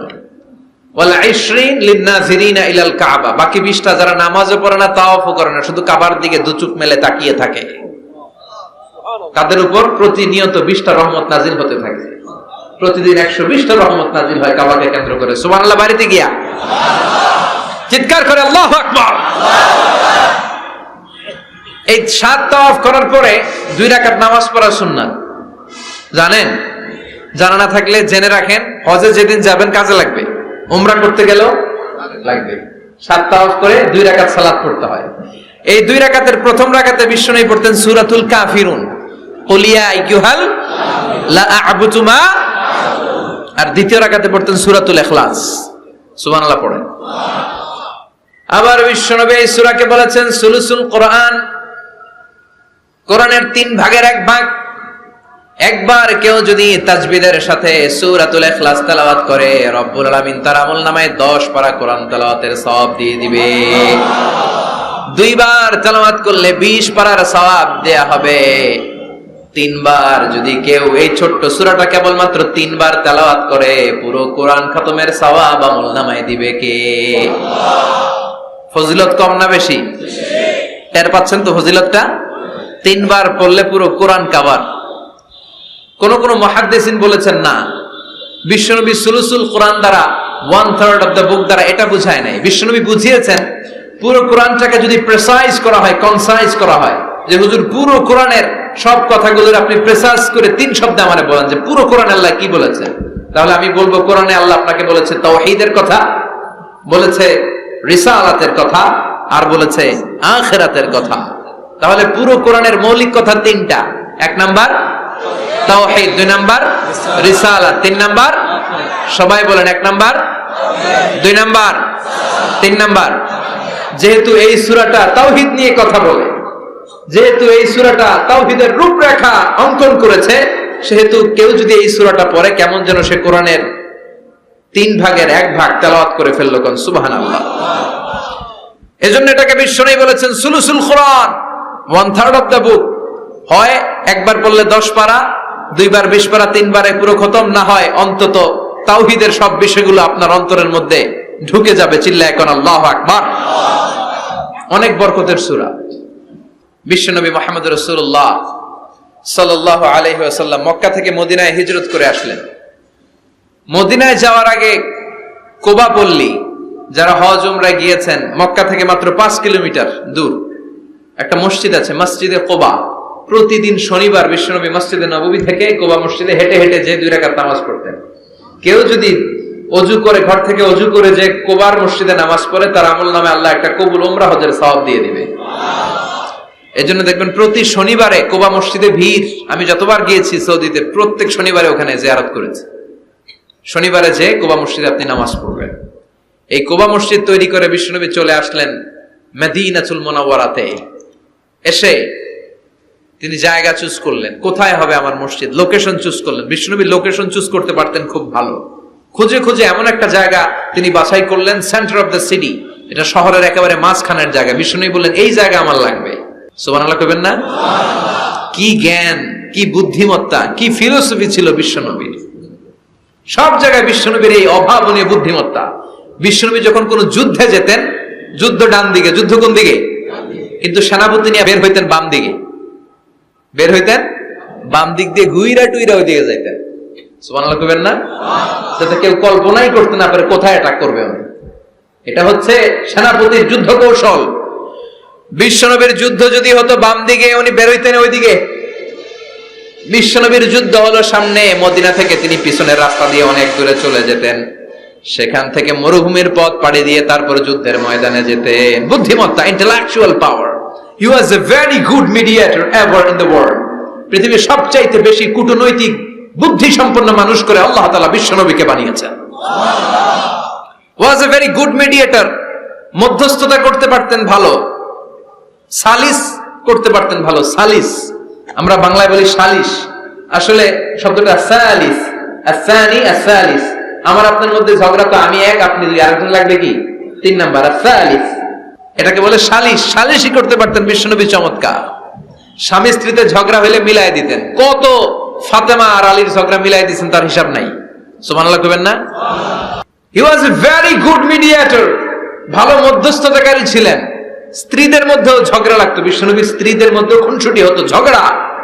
বিশ্বনবীর একমাত্র ভার্জিন কুমারী স্ত্রী ছিল আয়েশা রাদিয়াল্লাহু তাআলা আনহা। ওনার বাড়িতে বিশ্বনবীর আরেক স্ত্রী, খুব সম্ভবত হাফসা বা সাফিয়া, কোন বর্ণনা এসেছে পায়েস, কোথাও এসেছে ঝোলওয়ালা তরকারি হাদিয়া নিয়ে আসছে, যে এটা আপনারা দিলাম। মা আয়েশা তরকারি দেখে রেগে গেলেন, আমার ঘরে তরকারি দিছো কেন, আমি রাঁধতে পারি না? আমি নিজ হাতে রান্না করে বিশ্বনবীরে খাওয়াবো। রেগে মেগে তরকারির ঝোল নিয়ে সাফিয়ার বা হাফসার গালের মধ্যে মেখে দিয়েছে। হাফসা যে বিশ্বনবীর কাছে বলি, ইয়া রাসূলুল্লাহ, কুমারী বউ তো আদর করছেন বেশি, লাই দিয়া কই তুলছেন দেখেন। ও নবী, আমি পায়েস নিয়েছিলাম আর ঝোল করা তরকারি নিয়েছিলাম, ভেবেছিলাম আপনিও খাবেন, আয়েশাও খাবে। আয়েশাকে আমি কি রাঁধতে জানি না, নিয়ে আসলা কেন, আমার ঘরে দিলা কেন, আমি রাঁধতে জানি, নিয়ে যাও। শুধু আমার তরকারিটা প্রত্যাখ্যান করে নাই, তরকারির ঝোল আর পায়েস দিয়ে আমার গালের মধ্যে কসমেটিক্স বানায়া দিছে। এই যে গাল দেখেন, দলিল নিয়ে আসছি, দেখেন কি করছে। বিশ্বনবীর পদ্ধতি ছিল, বিচার কেউ দিলেই he never take any action, he never react anymore. কখনো উনি অ্যাকশনে যেতেন না, উনি দুই পক্ষের কথা শুনতেন। সুবহানাল্লাহ পড়েন। আর আমাদের বিচার করতে গেলে একজনের কথা শুনে আরেকজনরে বাস আছে না নাই? বললেন আয়েশারে ডাকো, আয়েশা এমন করেছো? করেছি। কেন করেছো? বললে ইয়া রাসূলুল্লাহ, মাথাটা গরম ছিল, নিজেকে সামলাতে পারিনি গো নবী, সামলাতে পারিনি, আমি ভুল করেছি, আমি স্বীকার করলাম, মাফ করে দেন। বিশ্বনবী বললেন, এবার ঠিক আছে, দুজনের কথা আমি শুনেছি, এবার আমার জাজমেন্ট হচ্ছে কিসাস, মানে যেমন করেছো তেমন, গুতা মারলে গুতা, ঘুষি মারলে ঘুষি, আঘাত করলে আঘাত, ঠিক কিনা? হাফসাকে তুমি যেমনি ঝোল মাখিয়ে দিয়েছো, হাফসা তুমিও বাটি থেকে ঝোল নিয়ে আয়েশার গালে পলিশ করে দাও। হাফসাও সুযোগ পাইয়া ঝোল নিয়ে মাইখা দিছে। এবার দুইজনের গালে কসমেটিক্স। বিশ্বনবী মুচকি হাসলেন, আরশের উপর থেকে খুশি হয়ে গেল কে? আল্লাহ। এটা হচ্ছে বিশ্বনবীর বিচার করার বুদ্ধিমত্তা। হি ওয়াজ এ ভেরি গুড মিডিয়েটর। ঝগড়া লাগলেই, বুখারীতে একটা চ্যাপ্টার আছে, চ্যাপ্টারের নাম হচ্ছে ইযহাবু বিনা নুসলিহ বাইনাহুম। চ্যাপ্টারের নাম আমাকে নিয়ে চলো, আমি মিলাইয়া দিব। চ্যাপ্টারের নাম কি? আমাকে নিয়ে যাও, আমি মিলাইয়া দিয়ে আসবো। কত জায়গায় যে বিশ্বনবী যে মিলাইয়া দিয়ে আসতেন। মক্কা থেকে তিনি যখন মদিনায় এসেছেন, মদিনার দুইটা গোত্র ছিল, আউস আর খাজরাজ। এদের এই দুই গোত্রের মধ্যে 100 বছরের মারামারি, 120 বছরের যুদ্ধ, কেউ থামাতে পারে না। থামাতে পারবে কি করে? বাবা যখন মারা যায়, ছেলেরা বলতো আমারে মারছিল, তোরাও মারবি। কেউ যখন ইন্তেকাল করে ওসিয়ত করে যেত, আমারে কোপাইছে, তোরাও কোপাবি, কোপায়া সাইজ করে ফেলবি। তো সবাই সবার রাগ আর ঝাল মেটানোর জন্য এরকম ছেলে মেয়েদেরকে ওসিয়ত করে যেত যে এই যুদ্ধ যেন বন্ধ না হয়, আমার প্রতিশোধ তুই নিবি বাবা। এরকম ডাকাইত কিছু লোক আছে না নাই? দাও দাও করে আগুন শুধু জ্বালাতে চায়। 120 বছরের যুদ্ধ কেউ থামাতে পারে না। বিশ্বনবী মক্কা থেকে মদিনায় হিজরত করলেন। মদিনায় যে উভয় পক্ষের নিয়ে বসলেন, উভয় পক্ষের সব কথা শুনলেন। এরপরে কথা শোনার পরে মাত্র 7 দিনের ব্যবধানে বিশ্বনবী 120 বছরের যুদ্ধ মিটায় দিলেন। এতদিন পর্যন্ত নিয়ম ছিল, আউসের কেউ খাজরাজের কোনো মেয়ে বিয়ে করে না, খাজরাজের কোনো ছেলে আউস থেকে মেয়ে নেয় না। ওদের আনন্দ ওদের মতো, এদের আনন্দ এদের মতো। এই মিলিয়ে দেওয়ার পর থেকে আউস আর খাজরাজের মধ্যে বিয়ে করানোর ধুম পড়ে গেল। এরা কুরবানির গোশত নিয়ে আউসেরা খাজরাজের বাড়িতে দিয়ে আসে, খাজরাজের আবার উট জবাই করলে বড় রান দিয়ে আসে আউসের কাছে। সুবহানাল্লাহ পড়ে। বিশ্বনবী ছিলেন গুড মিডিয়েটর। তিনি মদিনায় লোকেশন খুঁজতেছেন, কোথায় হবে আমার মসজিদ নববী, যেটা হবে আমার ক্যান্টনমেন্ট, যেটা হবে আমার গণভবন, যেটা হবে আমার বাসভবন, যেখান থেকে আমি মিলিটারি সোলজার পাঠাবো অ্যাটাক করার জন্য, যেখানে হবে আমার জেলখানা, যেখানে হবে আল্লাহর কাছে সেজদা দেওয়ার জিকির করার জায়গা, চিল্লা এখন ঠিক কিনা? এখন মসজিদগুলোরে আমরা মনে করছি শুধু ইবাদতের জায়গা, এই মসজিদ কেন্দ্রিক সব হতে হবে। আপনি গোটা বিশ্বে দেখেন, বাংলাদেশের ছোট্ট একটা চিপার মধ্যে একটা মসজিদ দাঁড় করা হয়েছে। মসজিদ হবে অনেক বড় এরিয়া নিয়ে, পার্কিং লট থাকবে বড় বড়। মসজিদের একতলায় থাকবে কমিউনিটি সেন্টার, এক জায়গায় থাকবে হিজামা সেন্টার, এক জায়গায় থাকবে রুকিয়া সেন্টার, আরেক জায়গায় খতিব সাহেব সোশ্যাল কাউন্সিলিং করবে। যুবকদের কি সমস্যা, নারীদের কি সমস্যা, বিধবাদের কি সমস্যা, কার কি মাসালা জানার আছে, লিগ্যাল অপিনিয়ন জানার আছে, খতিব সাহেব সোশ্যাল কাউন্সিলিং করবে। চিল্লা এখন ঠিক কিনা? এইভাবে গোটা বিশ্বব্যাপী মসজিদ কেন্দ্রিক কাজ হয়। এদেশে মসজিদে শুধু নামাজ, আর কিছু নাই। বিশ্বনবী লোকেশন তালাশ করতেছেন, কোথায় বানানো যায় মসজিদ নববী। খুঁজতে খুঁজতে এমন জায়গায় বিশ্বনবী চয়েস করলো, ওটা ছিল ছাগল ঘোড়া এগুলোর আস্তাবল, কিছু জায়গায় খেজুর গাছের ভাঙ্গা ক্ষেত, আর কিছু জায়গায় কাফির মুশরিকদের কবরস্থান। এখন এই জায়গায় মসজিদ করা তো কঠিন। বিশ্বনবী বললেন, না, আমার নজর এক জায়গায় যদি পড়ে ওইখান থেকে আমি ফিরাই না সহজে, ট্রাই করো, এটাই আমার লাগবে মসজিদে নববী। বিশ্বনবী বললেন, ছাগল গরুর আস্তাবলকে সমান করো, খেজুর গাছ ভাঙ্গা যেগুলো আছে খেজুর গাছগুলোর কেটে ফেলো, কাফের মুশরিকদের যত কবরস্থান আছে কবরস্থান থেকে হাড্ডি গুড্ডি এখান থেকে নিয়ে অন্য জায়গায় দাফন করো। সুবহানাল্লাহ। মসজিদে নববী শুরু হয়ে গেল। নিজ হাতে পাথর কেটে কেটে তিনি মসজিদে নববী বানালেন। আর এর আগে যেটা বানায় আসছে ওটার নাম মসজিদে কুবা।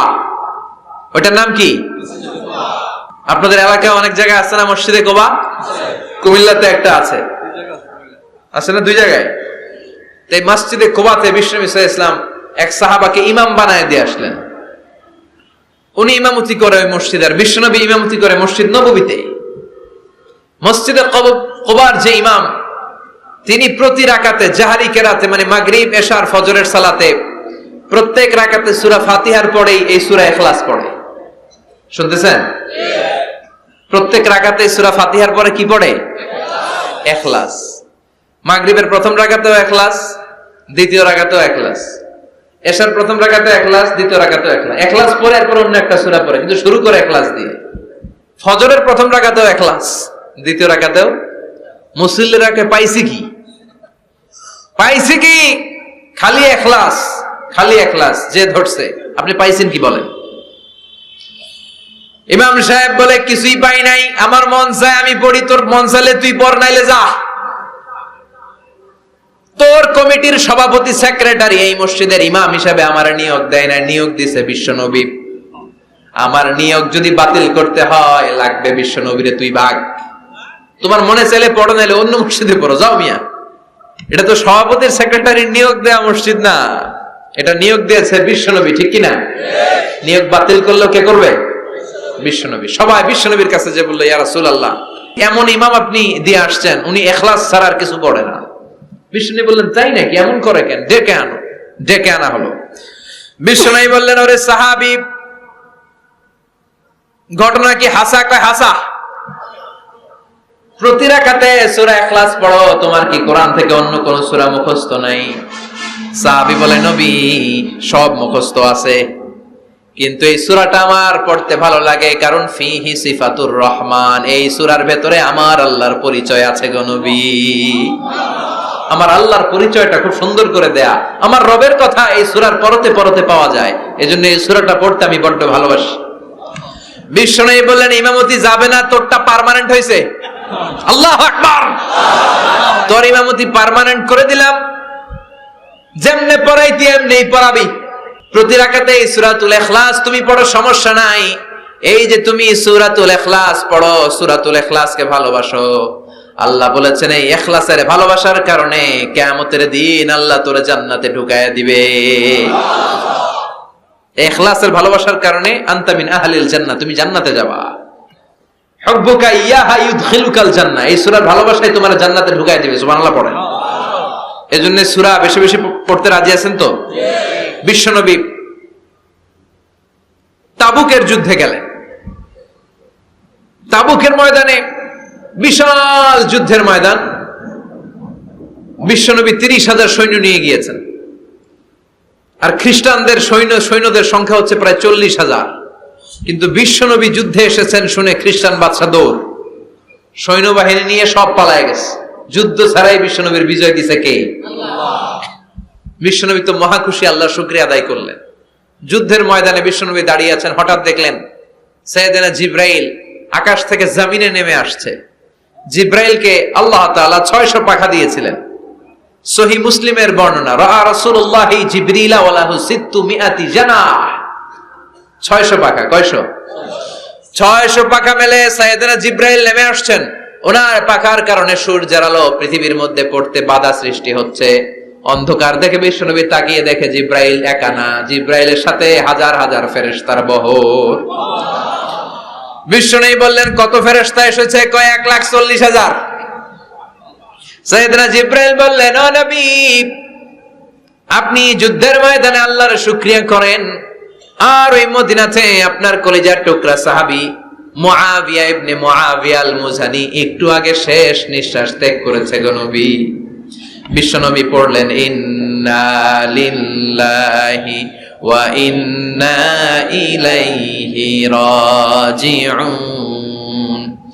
সাইয়েদনা জিব্রাইল বলেন, নবী, এইমাত্র মুআবিয়া ইবনে মুআবিয়া আল মুজানি দুনিয়া থেকে বিদায় নিয়েছে, আপনি কি তার রূহের মাগফিরাতের জন্য গায়েবানা জানাজা পড়বেন না? বিশ্বনবী বললেন, অবশ্যই পড়ব। সাহাবাদের মধ্যে ঘোষণা দিয়ে দিলেন, সবাই ওযু করে আসো। যুদ্ধের ময়দানে আল্লাহ আমাদেরকে বিজয় দিয়েছে, আর খবর পেলাম মদিনাতে আমার সাহাবা মুআবিয়া ইন্তেকাল করেছে। মুআবিয়ার রূহের মাগফিরাতের জন্য আমরা গায়েবানা জানাজা পড়ব। পড়েন সুবহানাল্লাহ। গায়েবানা জানাজা কি বুঝেন? লাশ থাকে না সামনে, লাশ নাই, 4 তাকবীর, এটা আপনি পড়তে পারেন, এটা আপনি পড়তে পারবেন। লাশ নাই, কিন্তু তার জন্য দোয়ার জন্য পড়তে পারবেন। জানাজা মানেই দোয়া, দোয়া লিল মাইয়িত। 4টা তাকবীর, আপনি অনেক দোয়া করছেন এই মরা লাশের জন্য, এটা তো অর্থ তো বোঝে না, এই জন্য জানাজার পরে আবার হাত তুলে দোয়া করা লাগে আমাদের, কারণ কি দোয়া করছে এটা বুঝি নাই। বুঝলে কিন্তু আর লাগতো না, ঠিক কিনা? বিশ্বনবী সাহাবাদের নিয়ে দাঁড়ালেন, লম্বা লম্বা কাতার হলো। সাহাবীদের কাতারের শেষে সাইয়েদনা জিব্রাইল 1,40,000 ফেরেশতাদেরকে নিয়ে জানাজায় শরীক হলেন।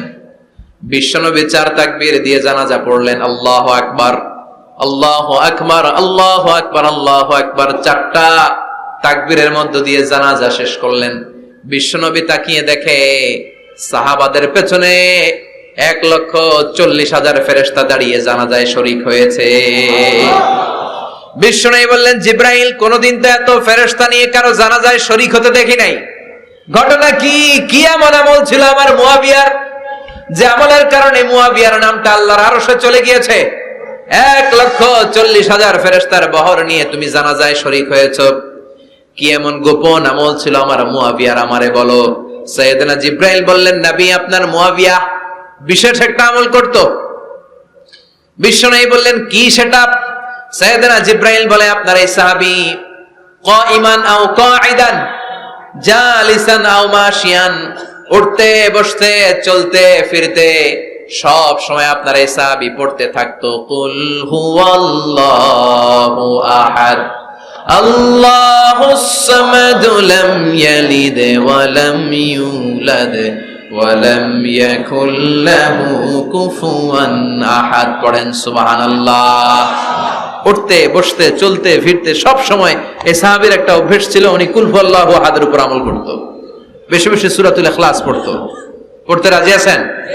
আজ থেকে বেশি বেশি সূরাতুল ইখলাসের উপর আমল বানানোর দরকার আছে না নাই? বিশ্বনবী প্রতিদিন সকালবেলা, সন্ধ্যাবেলা, ওয়া ইনদামা ইয়াযহাব ইলা ফিরাশি, আর রাতে যখন বেডে ঘুমাতে যেতেন, হাত দুইটা এরকম করতেন, করে তিনি সূরাতুল ইখলাস পড়তেন, সূরাতুল ফালাক পড়তেন, সূরাতুন নাস পড়তেন। এই 3টা সূরা পড়তেন। এই 3টা সূরাকে একসাথে বলে 3 কুল। কি বলে? কুল আস-সালাসা। কারণ এই 3টা সূরার শুরুতে কুল আছে না নাই? 3 কুল পড়ে বিশ্বনবী হাতের মধ্যে ফু দিতেন। ফু দিয়ে মাথা থেকে শুরু করে মুছতে মুছতে মুছতে মুছতে পা পর্যন্ত মুছতেন, হাত মুছতেন, সারা দেহের যতটুকু সম্ভব বিশ্বনবী সারা দেহের মধ্যে এই 3 কুল পড়া হাত দুইটা দিয়ে সারা দেহের মধ্যে বিশ্বনবী হাত বুলিয়ে দিতেন, মেসেজ করে দিতেন, সুবহানাল্লাহ। সকালে, সন্ধ্যায়, আর রাতের বেলা বিছানায় গেলে। এটা protection from all the bad আইস। যত হিংসুক চক্ষু আছে, যত ভূত প্রেতনি আর শয়তানের অনিষ্ট আছে, সব থেকে আপনাকে রক্ষা করবে কে? আল্লাহ। এজন্য প্রতিদিন এগুলো পড়বেন। কি কি পড়বেন এরকম হাত দুইটা মিলায়া? সূরা ইখলাস, সূরা ফালাক, সূরা নাস। তিনটার বলে একসাথে তিন কুল, কি বলে? আজকে থেকে এটা আমল করা যাবে। মা আয়েশা যখন অসুস্থ হতেন, বিশ্বনবীর কাছে যে বললেই বিশ্বনবী বলতেন, আয়েশা হাত দুইটার একসাথে করো, সূরা ফালাক পড়ো, ইখলাস পড়ো, নাস পড়ো, ফুদাও আর সারা দেহে মেসেজ করো। সুবহানাল্লাহ পড়েন। বিশ্বনবী একবার সেজদায় আছেন। কিসে আছেন? চিল্লা এখন। সেজদা অবস্থায় লাদাগাতহু আকরাব, একটা বিচ্ছু পোকা এসে বিশ্বনবীর হাতের মধ্যে কামড় দিয়েছে। বিচ্ছু কামড় দিলে খুব আরাম লাগে না? হ্যাঁ, বিষাক্ত, পয়জনাস, ভেনামাস।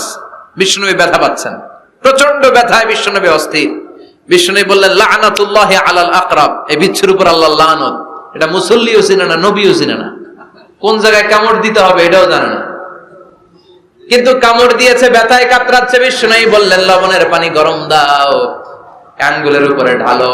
লবণের পানি গরম দিয়ে আঙ্গুলের উপরে ঢালতে শুরু করে দিল। বিশ্বনবী পড়তে আরম্ভ করলো, কুল হুয়াল্লাহু আহাদ আল্লাহুস সামাদ লাম ইয়ালিদ ওয়া লাম ইউলাদ ওয়া লাম ইয়াকুল লাহু কুফুয়ান আহাদ। পড়েন সুবহানাল্লাহ।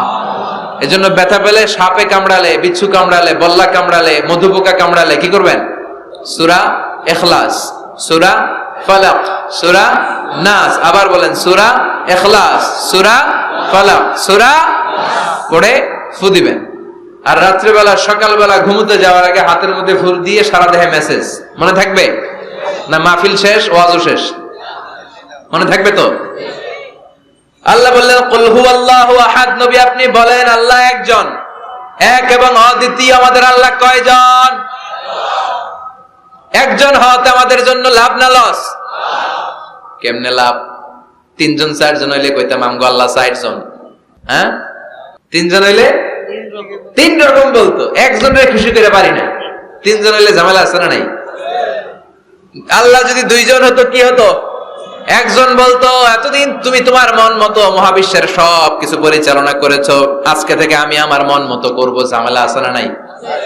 এতদিন দুনিয়ার মানুষগুলো পায়ে ভর দিয়ে হাঁটতো, হাত দিয়ে খেত, এখন থেকে যতগুলা মানুষ আসবে সব হাতে চলবে আর পা দিয়ে খাবে। আছে না নাই? এতদিন যাবত মেয়েরা গর্ভধারণ করতো তোমার নিয়মে, ছেলেরা কামাই করতো, এখন থেকে পুরুষরা গর্ভধারণ করবে, মেয়েরা কামাই করবে। আছে না নাই? এতদিন তুমি পূর্ব দিক থেকে সূর্য উঠিয়েছো, পশ্চিম দিকে অস্ত দিয়েছো, কালকে থেকে আমার নিয়মে পশ্চিম দিক থেকে সূর্য উঠাবো আমি, পূর্ব দিকে অস্ত যাবে। কিলাকিলি আছে না নাই? দুইজনের মধ্যে যদি সংলাপ সমঝোতা না হইতো, মারামারি আছে না? এজন্য আল্লাহ বলেন, লাউ কানা ফীহিমা আলিহাতুন ইল্লাল্লাহু লাফাসাদাতা। মহাবিশ্বে আল্লাহ একজন না হয়ে যদি একাধিক হতো, মহাবিশ্বটা মুহূর্তের মধ্যে ধ্বংস হয়ে যেত। ঠিক কি না? এজন্য আল্লাহ একজন হওয়াতে আমাদের লাভ হয়েছে। তিনজন হইলে তিন রকম কথা কইতো। ঠিক কি না? একজন বলতো, আমারে বেশি ডাকস না কেন, ওরে ডাকস কেন? একজন বলতো, ওরে ডাকস, আমারে ডাকস না কেন? ওর জিকির করলি, আমার নামের জিকির করলি না কেন? ওরে খুশি করতে চাস, আমারে করস না কেন? ভেজাল হইতো না? এখন একজন, মারলেও আসি, কাটলেও আসি, বাঁচলেও আসি, একজন। সুবহানাল্লাহ পড়ে। এটা সহজ হয়ে গেছে। এজন্য আল্লাহ বললেন, কুল হুয়াল্লাহু। সবাই বলেন, কুল হুয়াল্লাহু আহাদ। মানে এক বা একক। আল্লাহর কোনো শরীক নাই, তার কোনো সাথী নাই, তার কোনো বন্ধু নাই, তার কোনো বাবা নাই, তার কোনো পিতা নাই। তিনি হলেন আহাদ। আহাদ হচ্ছে আল্লাহর চমৎকার একটা নাম। সাইয়েদনা বেলাল রাদিয়াল্লাহু তাআলা আনহুকে ঈমান আনার জন্য অত্যাচার শুরু করা হলো। এমন কোন মাইর নাই তারা দেয়া হয় নাই, পিটিয়ে পিটিয়ে রক্তাক্ত করে জমিনে ফেলে রাখা হতো, পিটিয়ে গোশত হাড্ডি থেতলে ফেলা হতো। প্রচন্ড মরুভূমির গরম বালুর মধ্যে ওনাকে শুইয়ে রেখে পেটের উপরে পাথর চাপা দেয়া হতো। বলতো, এবার জিকির কর, লা ইলাহা ইল্লাল্লাহ।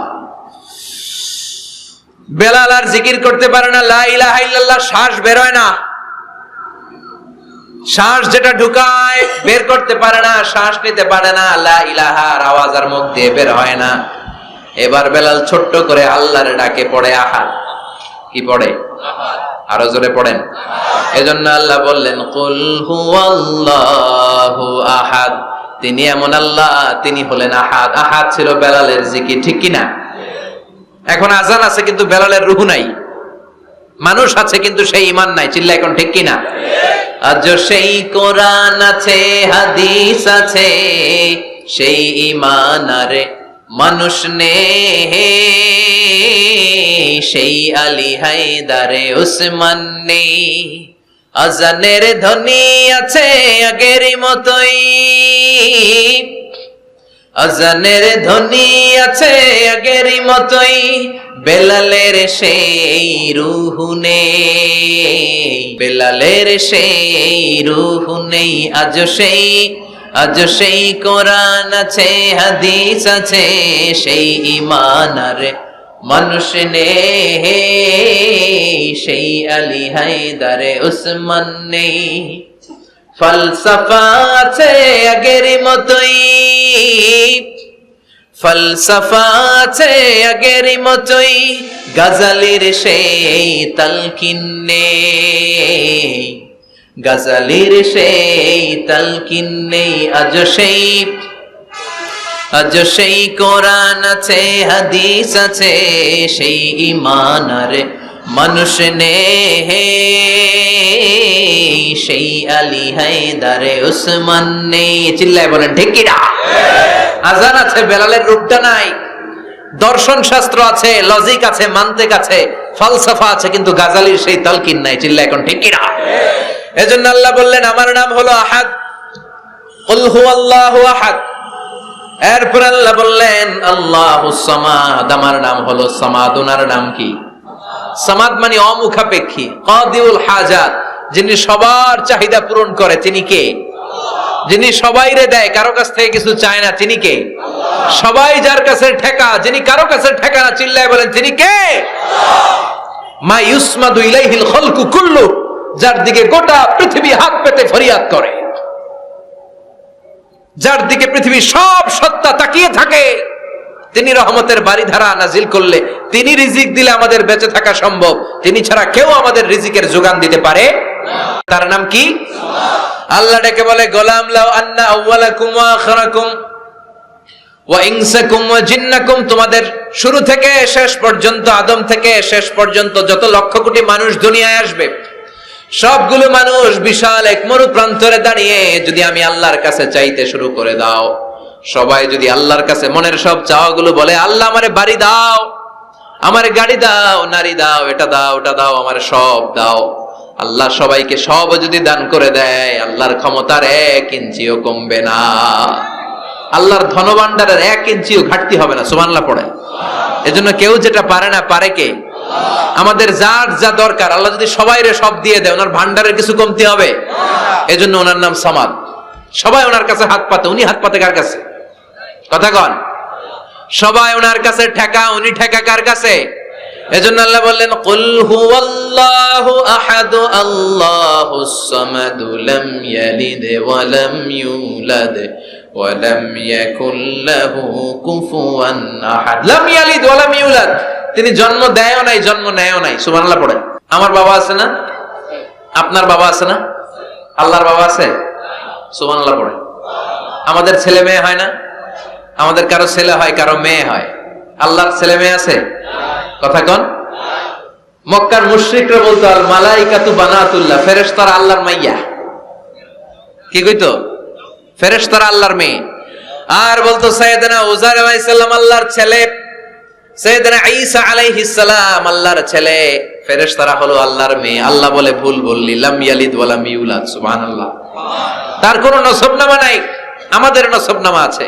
আমার নাম মিজান, বাবার নাম আলী আহমদ, দাদার নাম জাইনুল আবেদিন, তার বাবা মাকরাম, তার বাবা অমুক সমুক। আছে না নাই?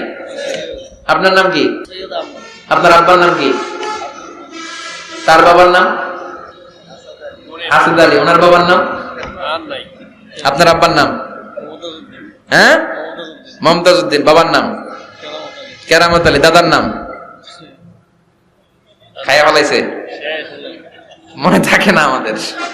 বিশ্বনবীর বাবার নাম আব্দুল্লাহ, তার বাবার নাম আব্দুল মুত্তালিব, ওনার বাবার নাম হাশিম, ওনার বাবার নাম কিলাব, মুররা, গালেব, ফেহের, এভাবে যেতে যেতে আদনান, যেতে যেতে ইসমাইল, যেতে যেতে ইব্রাহিম আলাইহিস সালাম, যেতে যেতে শীস, যেতে যেতে আদম আলাইহিস সালাম। এটা বিশ্বনবীর নসবনামা। ঠিক কিনা? আমাদের নসবনামা থাকে, আমাদের বংশ পরিক্রমা থাকে। আমার নাম অমুক, বাপের নাম অমুক, দাদার নাম অমুক। তো আল্লাহর নাম আল্লাহ, আল্লাহর বাপের নাম কি? আল্লাহর দাদার নাম আছে? আছে। এজন্য আল্লাহ বললেন লাম ইয়ালিদ ওয়া লাম ইউলাদ ওয়া লাম ইয়াকুল লাহু কুফুয়ান আহাদ। আল্লাহু আকবার। ওয়া লাম ইয়াকুল লাহু কুফুয়ান আহাদ, মহাবিশ্বে তার মতো কেউ নাই, তিনি তার মতো। লাইসা কামিসলিহি শাই, কেউ তার মতো নয়, তিনি তার মতো। সুবহানাল্লাহ। তার মতো ক্ষমতায়, তার মতো শক্তিতে, কুদরতে মহাবিশ্বে দ্বিতীয় কোন সত্তা আছে? সৌন্দর্যে আল্লাহর চেয়ে সুন্দর কেউ আছে? কথা কন। দুনিয়া সুন্দর, মানুষ সুন্দর, আসমান সুন্দর, জমিন সুন্দর, সুন্দরে সুন্দরে পাল্লা। জানি না কত সুন্দর তুমি আল্লাহ, জানি না কত সুন্দর তুমি আল্লাহ। পড়েন, দুনিয়া সুন্দর, মানুষ সুন্দর, আসমান সুন্দর, জমিন সুন্দর, সুন্দরে সুন্দরে পাল্লা। জানি না কত সুন্দর তুমি আল্লাহ, জানি না কত সুন্দর তুমি আল্লাহ। সুবহানাল্লাহ পড়েন।